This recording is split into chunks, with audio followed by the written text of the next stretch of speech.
So I came out to Cincinnati so that I could watch some tennis. There's a tennis tournament going on. I've been going every year since I was a kid, but it is raining cats and dogs today. Why is that a saying? So instead of going to the tournament today, I thought I would record a video for you guys on export settings. How's that sound? Good? Good? Good.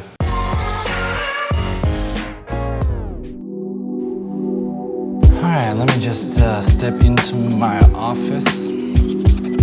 So, a few weeks ago I put out this editing tutorial video that showed how I edit through Lightroom really quickly, really fast, really simply, and that video is gonna be linked to the bottom and a tag is gonna something's gonna come out of the frame and that's where you'll click. But I had a few people ask me why I exported with the settings that I did, sort of my process for getting those photos ready for sale. So I wanted to go over that with you guys right now. So the first thing to know is that I have two Lightroom catalogs. I have one with all of my original RAW files in them. Then I have another one with only JPEGs, and that's used during my sales sessions. So I finish a photo shoot and all of the photos get imported into the first catalog, the Boudoir original catalog with all of my RAWs. That's where the editing takes place. I'm going to import them there. I'm going to run through and do all of my editing, get them ready for export, and then I'm going to export them to JPEGs to the second catalog, which is the Sales Sessions catalog. And in the Sales Sessions catalog, it's only JPEGs. Before we jump into the settings, I want to talk about why. So why do I do this? Because the RAW file, you really only need for editing. You need it for exposure adjustment. You need it for white balance adjustment. You need it for applying presets. You need it for these things. Once you've already done all of those things, you don't really gain anything by having the RAW file. Once you export it to JPEG, if you need to continue to remove a blemish, if there's some sort of thing that you need to take out, RAW doesn't help with that. RAW helps with the information in the image, not necessarily the little details that you need to remove. And then once they're JPEGs in Lightroom, you can just drag and drop them to upload them, to add them to design your album, to send them to clients. They're done, they're finished. You never need to go back and re-edit something ever again. So let's take a look at how I get them from the RAWs to the JPEGs. So here we have a few images from a recent shoot. What we're gonna do is we're gonna Command A, we're gonna select all of them and we're gonna go to File, Export.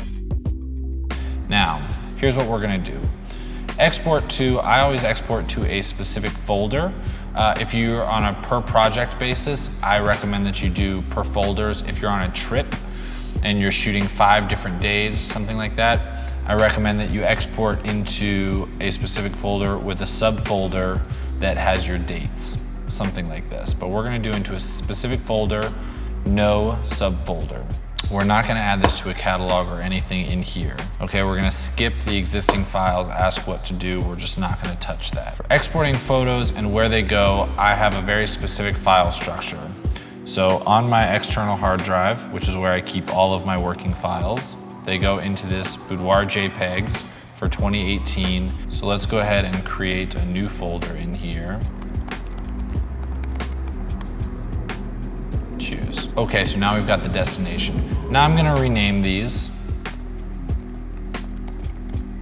Now we've got client to YouTube 0001. Now it's not always default with 0001, so you go to custom settings and edit. And under your sequence, you can choose how many sequence numbers you want. I like the 4 numbers, that's what we're gonna stick with. You just do custom text. If you want to do any of these, you can insert names, metadata, however complicated that you want to get. But I just do the name and a sequence number. We're not exporting video, we can skip that. Okay, file settings. I always choose JPEG.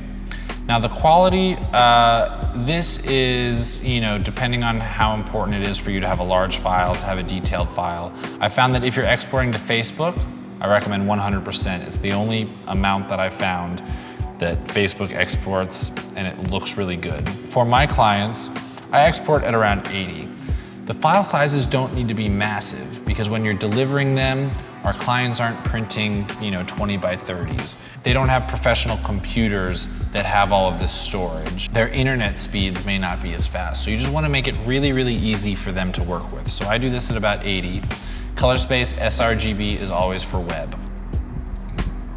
Image resizing. I do not resize my image. I export it at the absolute most full quality, which is 4,000 pixels by 6,000 pixels for my Sony A9. If you've got, you know, a D850 or something that does over 40 megapixels, you might want to look into making this smaller, somewhere around 5,000 to 6,000 pixels. The resolution.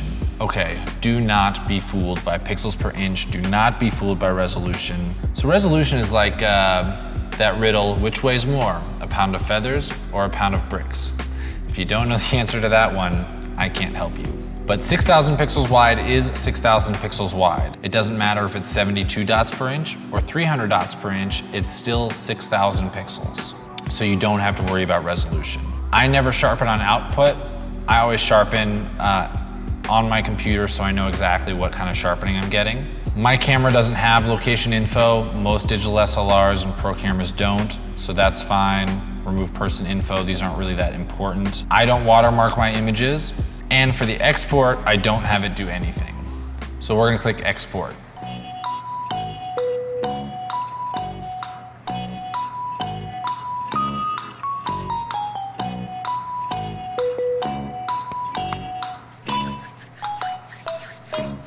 Okay, that's done. Well, that felt like a really long time. Okay, so at this point, I would open my other catalog, my sales sessions catalog.